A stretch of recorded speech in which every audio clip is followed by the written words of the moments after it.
Donk Nation, Jackson, Janet's greetings and welcome to your daily dose of Donkey with Ginger. It's your boy, the Viking Donkey, bringing you Steelers talk. That's the 2-0 Pittsburgh Steelers, Laskers, Gingy. That's the best thing I can say. How you doing?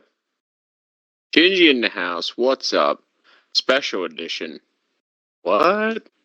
Steelers 2-0, barely. How many points they score between both games now? 31. 31. Yeah. So you know, yeah. we're slightly worse than we were last year, but I was promised big changes. We're going to make this team better, yet we hired the same type of coordinator we always do, Laskers. But change was expected. Yeah, I'm not seeing the big changes. You know, hey, at least we're 2-0. I'm not really sure how we're 2-0. Thank you, the other teams. I mean, I think that's the only reason we're 2-0. This game for sure. And did you watch? I don't know if you guys got to watch the Monday night game with Atlanta against Philly, but thank God Atlanta didn't run that offense against Pittsburgh. Thank God they ran that ugly pistol offense they ran because they were scared to hurt Kirk Cousins. Because I don't know if we'd be where we are today, but you know what? You can't revisionist history. 2-0, Gingy. That's what matters. Ravens, Bengals, 0-2. Hey, I'd much rather be where we are trying to figure things out. Although I'll be honest, my hope for us might be lower than my hope for them would be. I just got done doing the Bug Cap with Bug. I'm recording both on the same day because, you know, flying coming up. Have to do this a little early. Gingy, what did you see this past week at the Broncos from the Pittsburgh Steelers? Saw some stout defense. They really took Bo Nix to the cleaner. He couldn't do anything in the middle of the field but one time, I believe, and that's very rare against the Pittsburgh Steelers, right? And you know, more miscues on the offense, right? I don't see us getting George Pickens the ball enough. We did start to work the tight ends in. Freiermuth had a good game. 39 yards with the touchdown. When your quarterback, let's not judge on a curve here. Let's not judge on a curve and say just because the whole team sucked, he sucked less. Let's be honest here. That was a subpar game. Okay, it wasn't a bad game, but that was subpar. When your quarterback threw for a total of 117 and you have nearly 40 of them, yeah, Donkey, you're a third of the offense at that point, right? But that's what happens when you score 13 points and win. We're a running team, and the running game had more of that than anything else. I can't give any receiver outside of George Pickens an even average grade, and George Pickens gets an average grade purely because I can't fault him for the penalties that were dumb by the Steelers making a dumb coaching decision, bringing a backup tackle in to split time. Laskers, have you ever seen a team decide they're going to rotate offensive tackles in the middle of a football game? Like, what the hell are the Pittsburgh Steelers doing on offense? Do they even have a plan? I really don't think they have a plan, and I have never seen rotating players on the offensive line, and that's extremely dumb. And if there's an injury, yeah, that makes sense. But we have 140 yards through 2 games of penalties. That is far, far too many penalties. It's exactly like last year where the Steelers were one of the most penalized teams in the league, averaging, I think it was 5.5 a game. I was told things were going to be different. But Gingy, I want to stay on the offense here. I want to start here. I want to really get into this. Your offense is cruising in that first quarter. You're looking good. Fields is looking good. The running game's looking good. Troy Fontanu's holding the edge. Why in the hell do you make a personnel change at right tackle when everything is going your way? And then sure enough, the guy you bring in shows you why he wasn't starting and kills the drive single-handedly, takes a 12-yard run away from Najee, takes a 50-yard catch away from George Pickens due to penalties. What in the hell is going on in Pittsburgh in terms of coaching decisions? In terms of coaching decisions, in terms of personnel, right? I don't know. Yeah. This is even not Mike Tomlin, right? This is not even Mike Tomlin. Like, usually he's slow to make decisions, not during mid-game. Broderick Jones. Oof. Wouldn't have want to bench him in that situation. Now, I'm not as fast to say he needs to be put back at his correct position. I don't know if that's going to happen, but that's what should happen. Well, the hardest part there is Gingy. He's looked awful, and let's be honest, while Dan Moore hasn't looked good, Dan Moore has been the best offensive lineman on this team through 2 weeks. What you want to say about that? I don't know. I don't know how to take that. I don't like it. I think this decision had Mike Tomlin written all over it, and the reason is Mike Tomlin doesn't trust rookies, Gingy. He doesn't trust rookies, and it's showcased there. Troy Fontaine, who's playing a safe game, a great game, he still takes him out because he doesn't trust rookies. And once we got the lead, he wanted to go to the more experienced guy, and it cost him, in my opinion. It really cost him. It really cost the Steelers. But at a more traditional sense here, Gingy, what I really want to talk about on this offense is, what the hell has changed? We don't throw the ball over the middle. There's still no involvement of the passing game, and the running game is at best average and struggles when you get past the opponent's 30-yard line. And again, we're playing for field goals. I mean, there was a draw play on a 3rd and 6, right?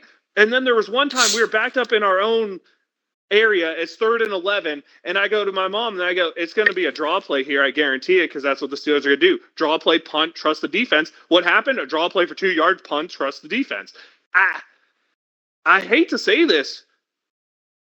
Did we blame, and I'm not saying Matt Canada was good. I'm not saying, who was the guy before Canada? Randy Fichtner was good. Watch yourself here. Have we been blaming the wrong person with Randy Fichtner, with Matt Canada? It's happening now with an established play caller who is going to change things. Have we just been looking at the wrong face the whole time? And this blame, instead of the offensive coordinators who didn't do their job, were not successful. Was this more of a head coaching problem than an offensive coordinator problem? Laskers. I've been saying it for years. Tomlin's a problem. Because what we've been seeing is it is a head coach problem. Every year we see the exact same thing. We've changed coordinators, we've changed personnel, and 5 different quarterbacks. We see the exact same thing every year. There is no way that is not the head coach. 6. We could date this back to Duck Hodges, right? So we could probably say 6 or 7 different quarterbacks have ran the same offense. Yeah, it's the head coach. There is no question about that. Gingy, care to come in on this one? Yeah, it's possible. It is possible. It's the head coach. I'm not gonna lie. And I want to get to this here.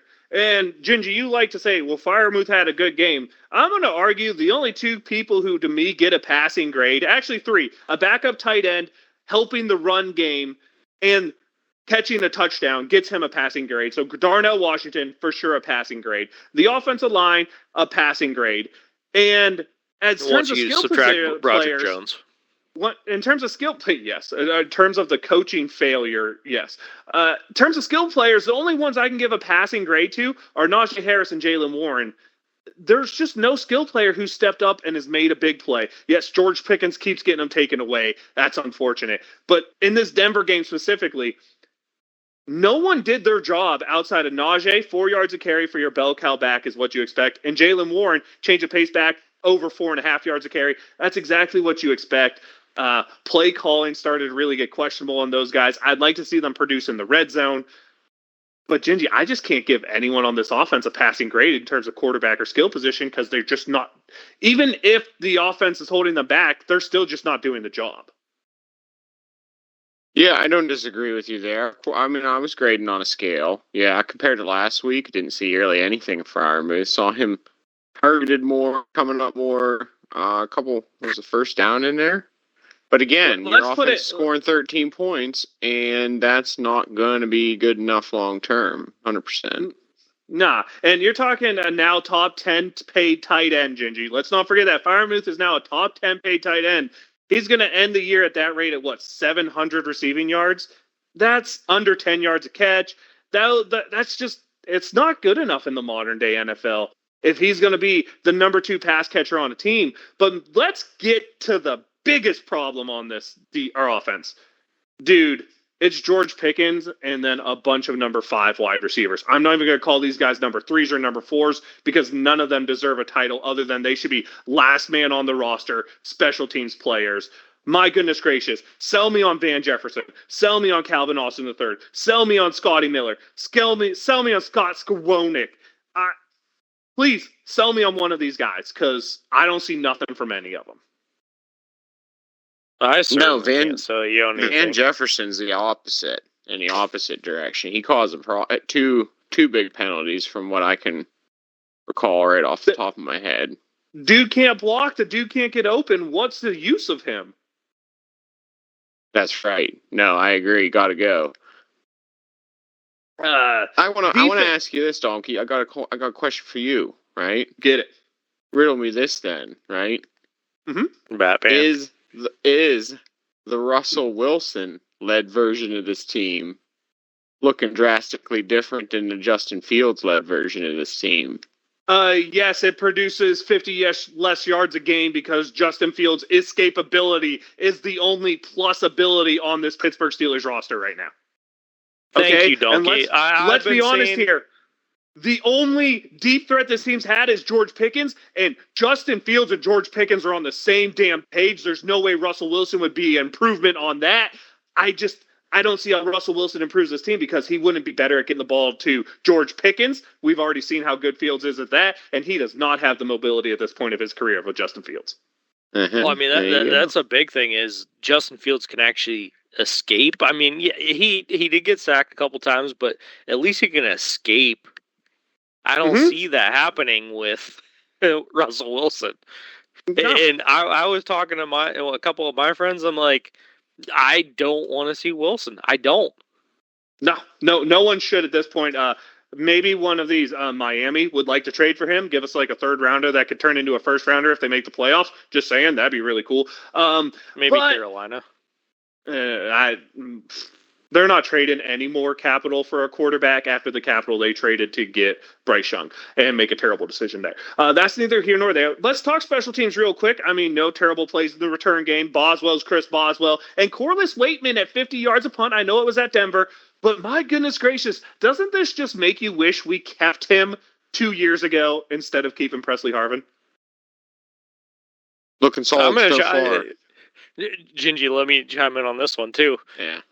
Wait a second, Donkey. Weren't you a big Press Harvin fan? I love the draft of a flat punter, and after 3 games, if you recall, I said, Jesus Christ, we need to replace him. Because you cannot have a punter who shanks in the NFL, and that's what he did. I'm not afraid to admit a mistake. I just got to give you shit because I know you wanted his jersey at one point.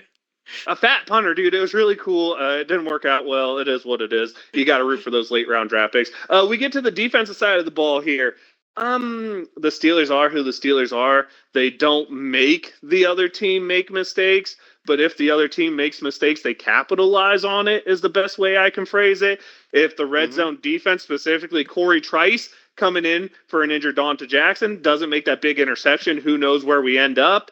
So it's a lot of average play, and then TJ Watt, what the hell can you say, right, Gingy? TJ Watt is amazing. Donkey having a heck of a streak through 2 games so far. Really top down disrupts the entire play, makes everyone else on the team look better. Fantastic stuff. Yeah, for sure. And Lasker's timely turnovers. Bo Nix doesn't read the backside corner. Corey Trice makes the interception. The late game interception that really didn't matter goes on. But when you look at the stats, I mean, the run defense played pretty well, but the pass defense, I mean, Bo Nix made some mistakes. But there was still a lot of passing going on. I mean, that's not including all the penalty yards that were racked up by Joey Porter Jr. because he can't stop being handsy. This secondary, if we start playing adequately equipped football teams, needs to really step it up because while the overall numbers look good, if you watch the game, there's receivers open far too often for my liking. Oh, I 100% agree. Yeah, Bo Nix made some, mistakes. I mean, he's a rookie quarterback. He looked like the 6th quarterback taken in a draft. Yeah, I mean, but he made mistakes. I mean, he's a rookie quarterback. But yeah, the secondary needs some work. Joey, you just need to stop being so handsy. Now, the other thing I'm going to add onto this is, how did TJ get that sack? Because I'm impressed. I don't know. I think it's just his big hand. That's what I think it was. I think Bo Nix felt something and was scared. He blew by him so fast that the wind that he created blew Bo Nix over. I like that one. I changed my vote. I like that. I like that. Yeah, that's certainly what happened there. Gingy, the one person I really wanted to point out on defense to you, and I want you to talk about is this is 2 games into Patrick Queen being the 5th highest paid linebacker in football. Why? Oof. That's all I got to ask. Well, it looks like that, that the Ravens might have been on to something with which linebacker they wanted to keep, right? It's not looking good so far. He's out of position, and when he's in position, he's getting blown off the ball. He's missing tackles. If you've watched tape, Peyton Wilson, right? Peyton Wilson, not Willis. Yep. Peyton Wilson looks like a better linebacker than Patrick Queen. This is a fresh rookie who missed a lot of training because he got hurt and then missed some time because he got a concussion. This dude looks better to play than Queen, who we decided to give all this money to.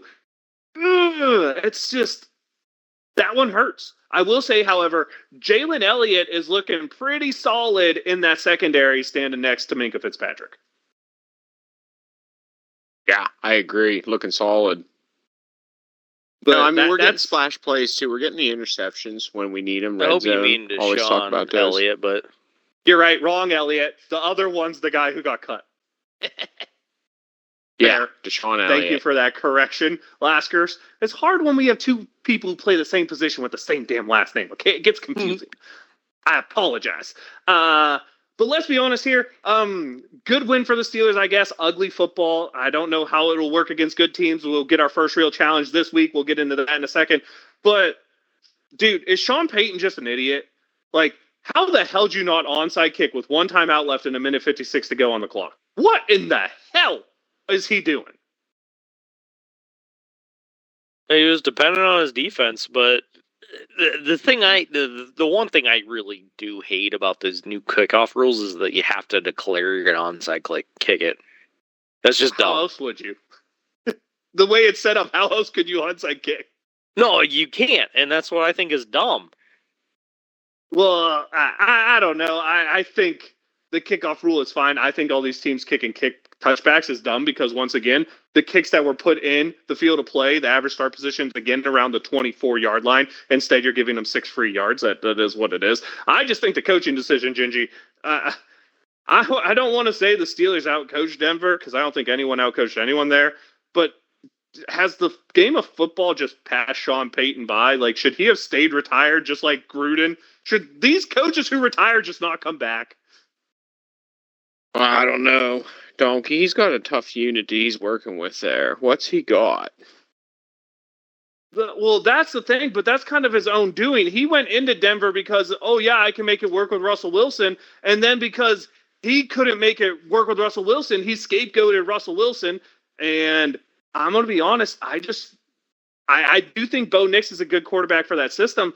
And, of course, the team's going to look bad when you're paying $80 million to a player to play for someone else, right? But at the end of the day, look at his coaching decisions. Which one of them made you think it was good? And then when you look at the interception that happened, he's supposed to be an offensive wizard, right?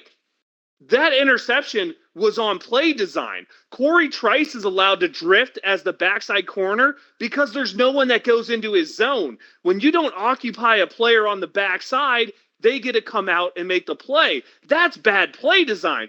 Bo Nix read a guy's going to get open because he read this as a cover 2 zone. That cornerback should be to the right, but there's no one to make that cornerback go to the right, which means he gets to drift back. That's play design. I really just feel like Sean Payton, what used to make him good, doesn't work anymore, and I feel like he's trying to run plays.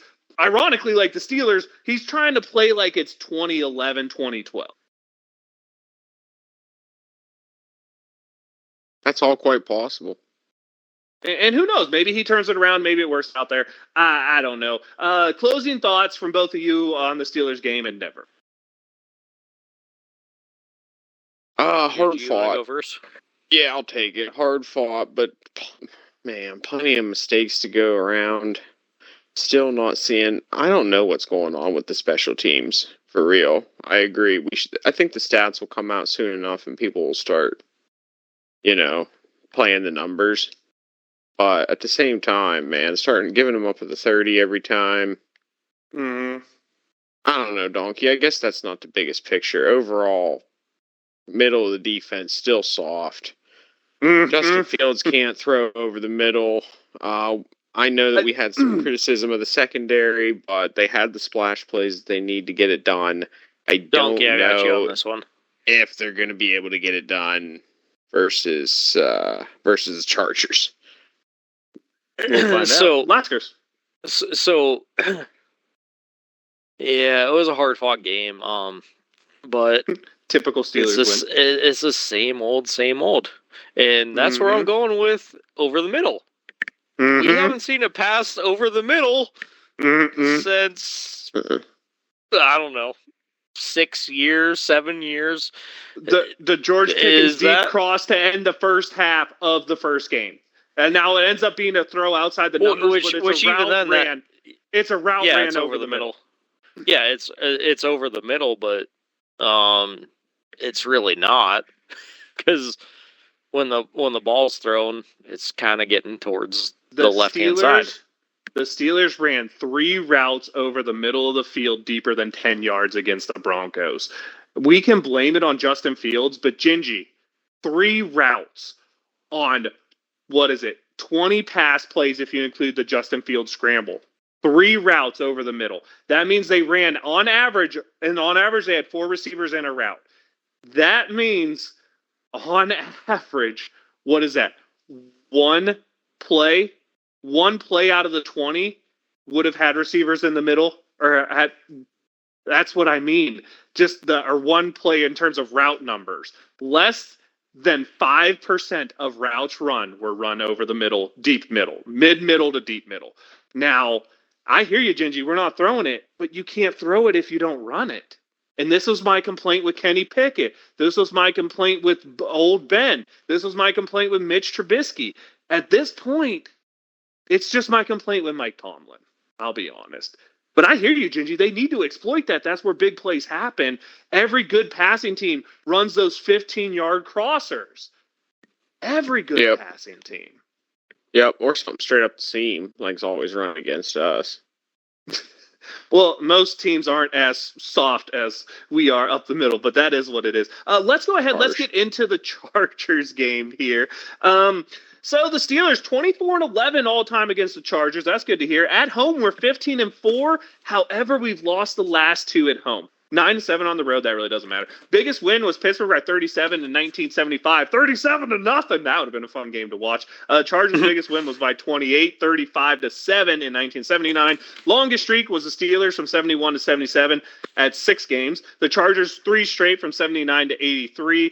Current streak is the Chargers at 1 as they won the last game 41-37 on November 21st of 2021.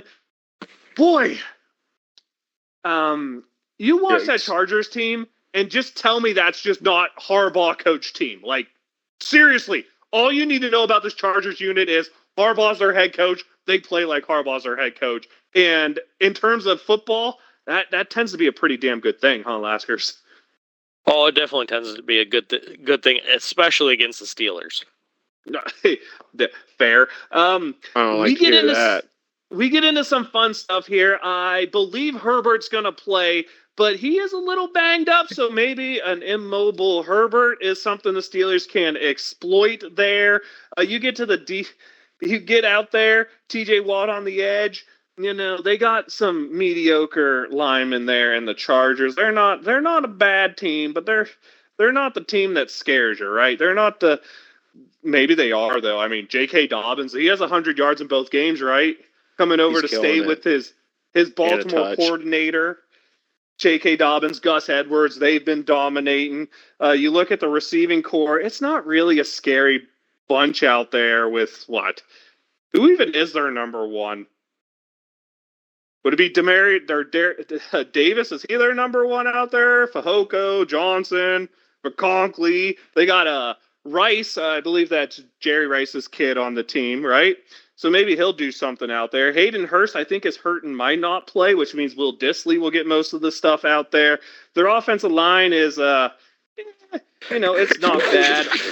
And Bosa is healthy, right? He is playing. As far as I know. Missing stuff on that. Secondary wise, they have Asante Samuel Jr., Molden, who used to be a really good one out there. Derwin James, clearly a stud right out there at safety. They have Cameron Dicker. Dicker the kicker gets it done. He did at Texas. He's done it there. Don't know much about J.K. Scott as a punter. But when you look at this Chargers team, they're a team they're very a la Steelers, Gingy. They're very average across the board, don't have that receiving core that takes you to the next level because they let their two big guys, Williams and Keenan Allen, go. Really weird to see the Chargers without Keenan Allen. This is a team that might be the type of team that can expose the Steelers, though. They play good fundamental football. They have two bigger running backs, and they are very solid in the running game. A little bit concerned for me there, Gingy. What are you looking at on the Chargers on offense? Same. Yeah, they score a lot of points. They're going to run up the board regardless. They're a team that's I feel like, is going to score between 23 to 40 plus if you let them. And the Steelers aren't really the type of team that likes to play that tempo ball right now. So, yeah, there's a little bit of reason to be worried there. And when you look at them defensively, they're a team that they have guys who are plus players, it seems, on all levels. I mean, you're talking Joey Bosa. Of course, I got to give a shout out here. Bud Dupree signed with them, I believe. So I believe he's there. They also got guys like Denzel He Perryman. did not practice. Okay. I wonder if he's going to play. Oh, he's sick. That's a different reason then. He'll play. They got guys on the back line like Derwin James, Asante Samuel Jr., the Steelers have really played clean football, and that's what's won us this game, is turnovers not happening. Justin Fields is a guy who's a very turnover-prone quarterback based on all his playing career up to the last 2 weeks. This could be the game where we see that 3-4 turnover Justin Fields game, because the Chargers have the type of defense that could force that. Really, to me, playing clean is what they need to do. I don't know if they can do it, Gingy. What you think there? I don't disagree with you. I think that's a pretty accurate assessment. I don't know if they're going to be able to play clean against that defense, as you alluded to, with Justin Fields typically being more turnover prone. But hey, the type of ball that they're playing is super conservative, right? So to turn the ball over in those situations, I'm thinking, yeah, to say the least, understatement of the year. So, I think that, as long as Warren and Najee don't put it on the ground, I have high hopes for Justin Fields being able to have probably a low touchdown, low interception type season.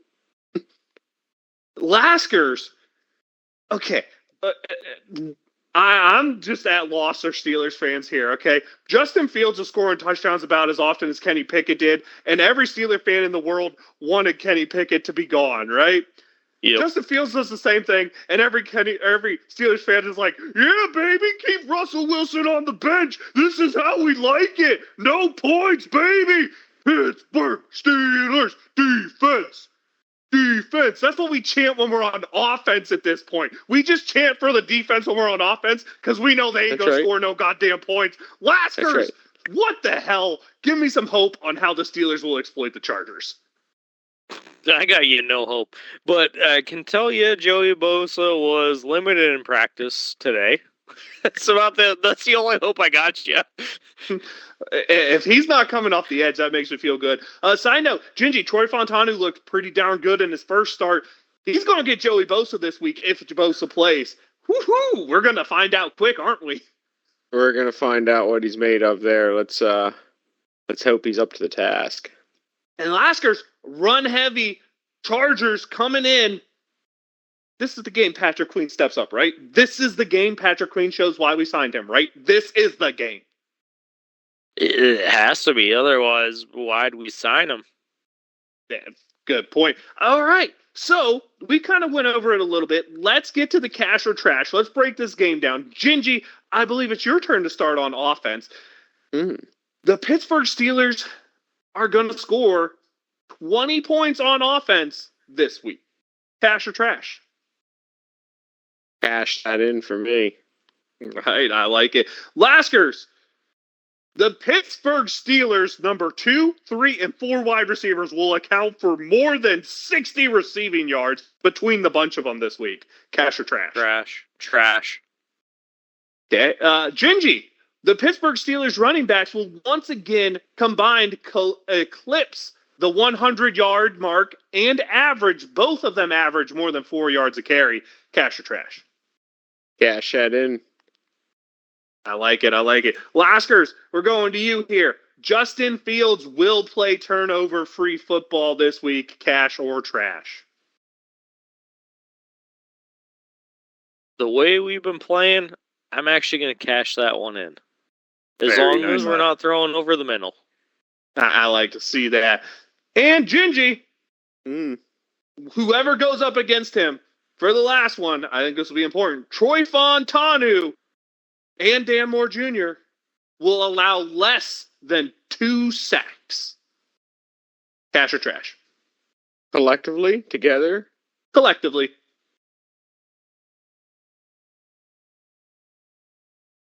Cash. Oh, Gingy's on board for the offense to show up, and I am game for it because I don't want to go there and see a damn snooze fest, bro. If I fall asleep while I'm at the game, I'm gonna be angry and I'm gonna blame Mike Tomlin. Just putting that out there, and Arthur Smith. Arthur Smith can go ahead. Gingy. No, don't blame Gingy. Arthur Smith can go ahead and FedEx his ass back to Atlanta, is as far as I'm concerned. If it's a boring offense again today or this week. So time for closing thoughts. Lasker, closing thoughts on the Steelers offense. You don't want to do any defensive? Well, we have to do that. But cash or trash on offense. We do closing. Oh, all right. Final thought. My final thought on offense, not closing. We'll change it. All right. Boy, I hope we show up this week because this is going to be a rough one. Gingy? Final thoughts on offense? That's not too far out of the question. What Lasker said right there. To be honest with you, like I alluded to before, we're gonna have to score points this week. This is not if this is an under 20-point game. This is an L. That's very possible. I'll go ahead and give my closing thoughts on the offense. Let you guys cash it or trash it. I see the Pittsburgh Steelers being very average again while running the football. I see Justin Fields throwing for 250 yards and 2 touchdowns, but I see the turnover being the bugaboo that plagues the Steelers in this game, as I really think the Chargers being their first true test really give them a very strong push is what we'll call it. What you guys feeling on that? Cashing or trashing?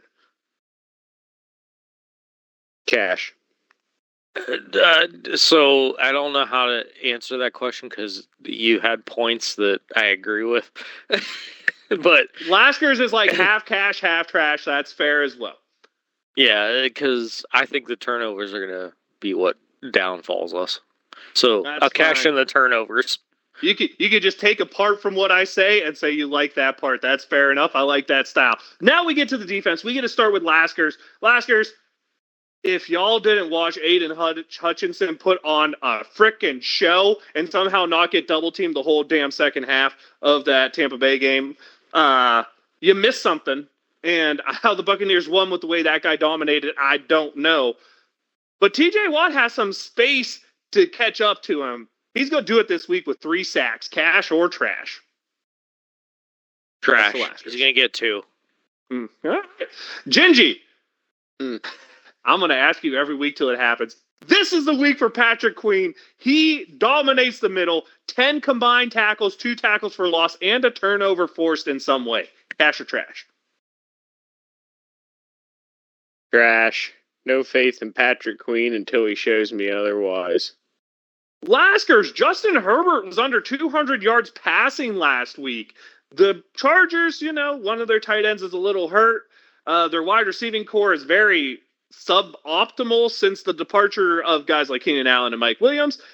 This week, the Steelers will hold that same passing unit led by Herbert under 200 yards, cash or trash. I'm going to cash that in because the Panthers are way worse than our defense. Fair.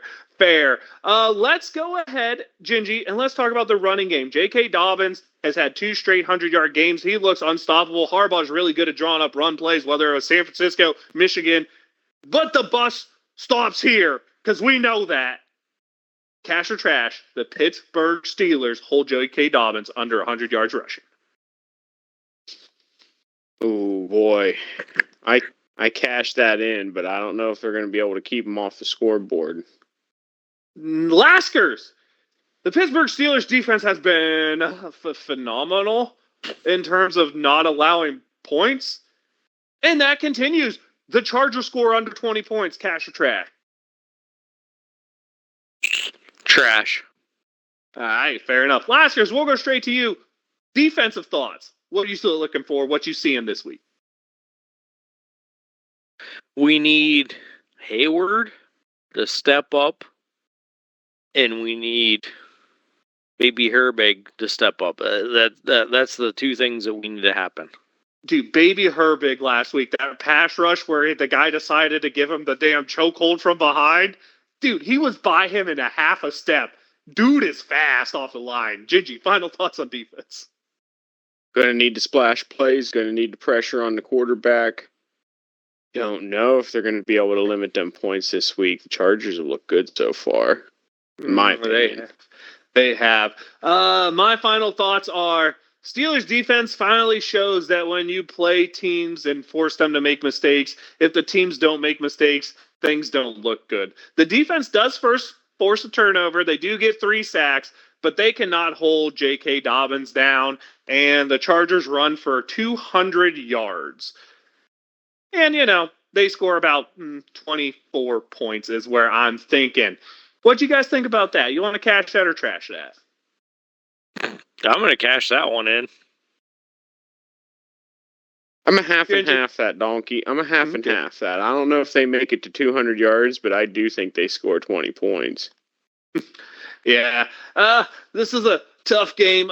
Any closing Steeler thoughts you guys want to have? We brought back some familiar faces the last couple of weeks. We brought back Terrell Edmonds. We bring back James Pierre. I didn't even mention the Steelers have an opportunity to do something never done before and run a 5 tight end formation with the signing of Williams to the active roster. That gives us 5 active tight ends. Let's go. 5 tight end package with Baby Hayward in the backfield being the running back. Oh, I can't wait to see it. The innovation, Gingy. They said there was going to be innovation, and it's a 5 tight end package. Any of those things you like? Terrell Edmonds coming back, James Pierre coming back, some special teams guys. Any of that or any 5 tight end package really tickle your fancy? 5 tight ends don't do it for me, but getting Edmonds off of a practice squad, I think, is a good pickup. Me too. Adds good depth there. Gingy, I'm so sorry to say it, but Dirty Red going on the IR. No, he had a great special teams tackle too. Yeah, it's just hurts to see it is what we'll say. So let's go ahead. Let's get into some picks then. We'll start with Jordy's picks for this week, by the way, if you're curious. He likes the Giants over Cleveland. He likes Dallas over Baltimore and Cincinnati over Washington and the Steelers to beat the vaunted Chargers. If you want to know what Bugs Boo picks were, you need to tune into the Bug Cap that we just did earlier today and listen to Bug Boo's take because he did awesome. Let's get into records. Both the kids are up to 6-2, 2-0 picking the Steelers. Gingy had a week to get him to 4-4, 2-0 picking the Steelers.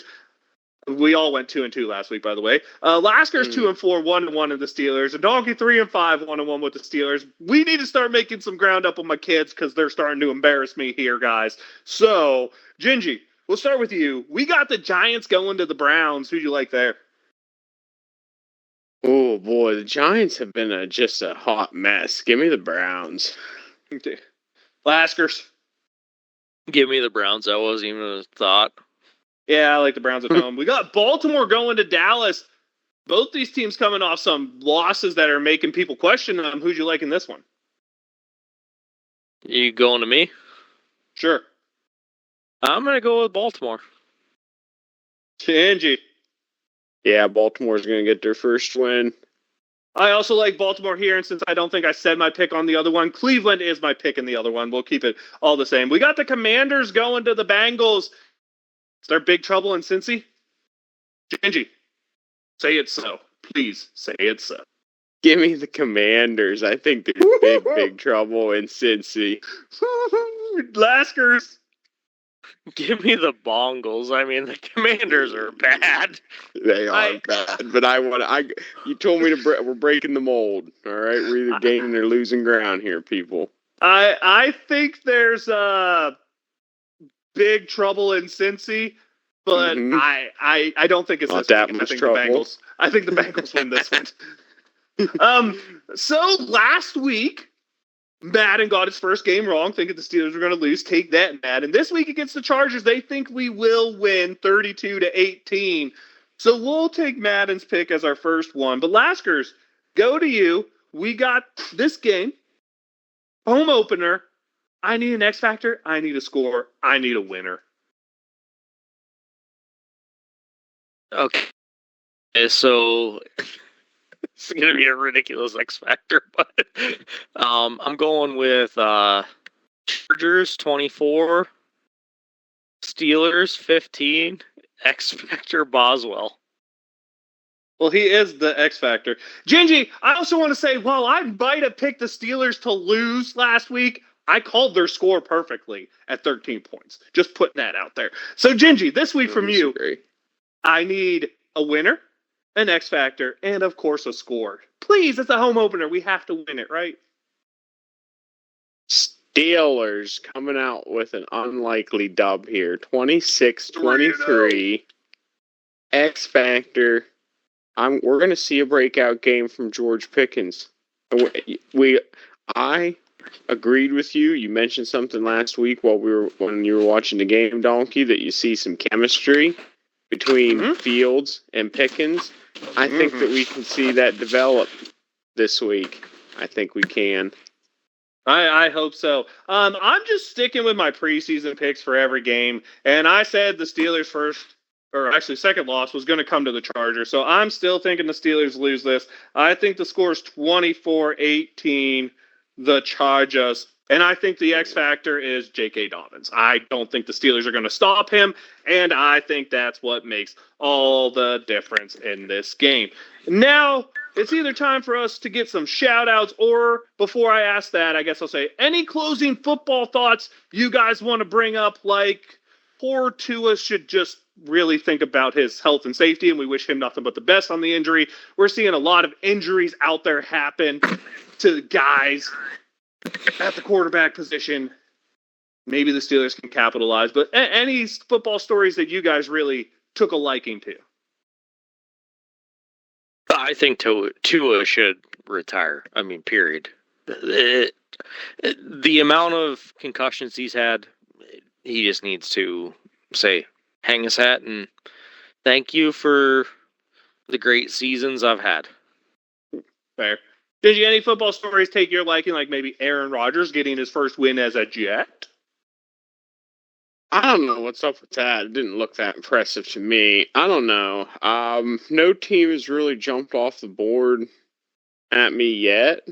That's kind of interesting so far. We have nine 2-0 teams that remain on the board. The Buffalo Bills. What about the Buffalo Bills? That's the team that jumped off the chart to me. The Buffalo Bills. Or the Houston. And also, whatever. How about the damn Minnesota Vikings going out and beating the Niners and really putting a statement with Sam Darnold back there at quarterback? I was going to say, is that Darnold up there getting a rebirth? Yeah, that's interesting. That is interesting. Didn't expect that, but still finding a way to get the ball to Justin Jefferson. That was something. That was a pretty touchdown last week. Yeah, I mean there are some teams you got to put some stock into after a couple weeks. Like, dude, we've talked about how Derek Carr in a good system can put up crazy numbers. That New Orleans system with that set of staff they have right now, that New Orleans team can score some damn points. I'll tell you. They put a hurting on the Dallas defense. Yeah, they did. Big time hurting. They shellacked those boys. Absolutely, it was embarrassing. Those were the things that I took away from last week, and maybe some life in Atlanta. Kirk Cousins, looking a lot better this week. Maybe some life there. I guess we'll go ahead and shout out Gingy. Hit me with a shout out. Got to shout out the splash play. Trice coming in and making it count, and when it making it happen when it counted. Let's go. That's what you need to be on part of the Steeler defense in there, and that's what's going to get you some more reps. All right, being in the right place, totally fit, totally read the play right, played it right. Bo Nix didn't even see it coming. Nope. Love it. Laskers, shout out.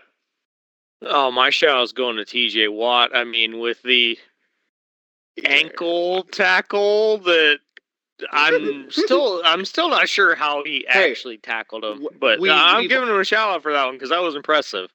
We've all said they should just play two-hand touch with the quarterbacks. Okay, Bo Nix is just ahead of his time. Okay, that's what's going on. Gingy stole my real shout out, so I'm gonna go Corliss Waitman coming off a guy who wasn't on the team last year, a couple practice squads. Have that pressure situation to know this is a job you can have if you do well. And yeah, it's Denver, but still, 50 yards a punt is 50 yards a punt. Great job for him.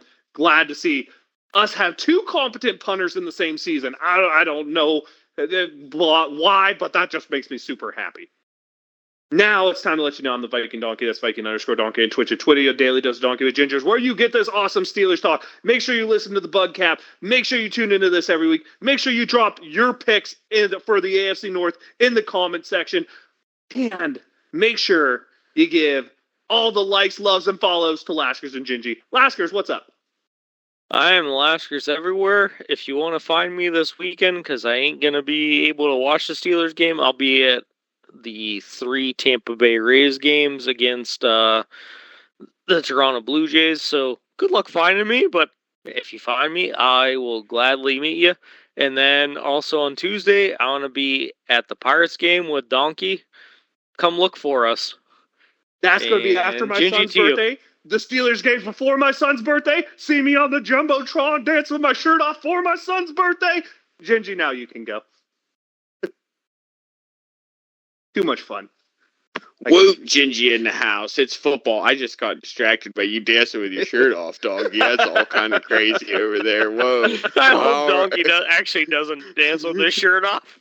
If that's his plan, I'm not going to the game. That's getting after it. Let's go. I like it. That's good spirit. Watching football, watching the Steelers win. Wave them if you got them, people. Here we go, 3-0.